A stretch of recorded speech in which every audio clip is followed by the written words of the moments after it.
భీమవరం నుంచి వస్తున్నాం మేము. వస్తుంటే ఒక పిచ్చోడు రోడ్డు మీద ఇలాగెళ్తూ మా కారు మీద పాటను రాయేసిరాడు. ఫ్రంట్ గ్లాస్ విరిగిపోయింది. విరిగిపోతే మా అసిస్టెంట్ అలా కారు పక్కన పెట్టాడు. దిగాము, పోలీసులకు ఫోన్ చేసాము, ఇలా అయింది, అతను పట్టుకోండి అన్నాం, మళ్ళీ వచ్చేసాం. నాతో పాటు మా రైటర్ ఉన్నాడు. ఆర్పి ఇలాంటి ఒక పెద్ద, అంటే అది ఇట్స్ ఎ బిగ్ యాక్సిడెంట్ కిందే. ఒక రాయి ఇసిరేసాడు, అది కన్నం అయిపోయి లోపలికి వచ్చేసింది, గాజులన్నీ లోపల పడ్డాయి, అంత ఒక పెద్ద యాక్సిడెంట్ జరిగినట్టు అది. నేనేమి రియాక్ట్ అవ్వలేదు. మా రైటర్ నాతో పాటు ఉన్నాడు, తిరుమల నాగుతాను. నీకు అసలు టెన్షన్ కూడా రాలేదు ఆర్పి? కొంచెం ఆ చిన్న భయం ఉంటుంది, ఇది ఉంటుంది, అది కూడా రాలేదు నీకు? అంత కూల్గా ఎలా ఉంటావు నువ్వు అన్నట్టు.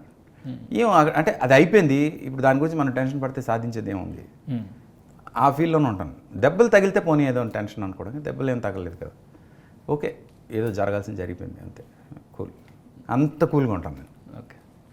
ఆర్పి పట్నాయక్ తన టాలెంట్ ఏంటో తనకు తెలియట్లేదు. మ్యూజిక్ డైరెక్టర్గా కొన్ని వండర్స్ క్రియేట్ చేయవచ్చు, అయినా కానీ డైరెక్టర్ అంటూ కాస్త డీవియేట్ అయ్యాడని ఇంకొక కామెంట్ కూడా ఉంది. యా, అంటే డైరెక్టర్గా నేను ఇంకా సక్సెస్ ఇవ్వలేదు కాబట్టి ఈ మాటలు వస్తున్నాయి. బట్ తొందరలో పెద్ద సక్సెస్ ఇచ్చిన తర్వాత ఈ మాటలన్నీ తగ్గుతాయి అనుకుంటున్నాను.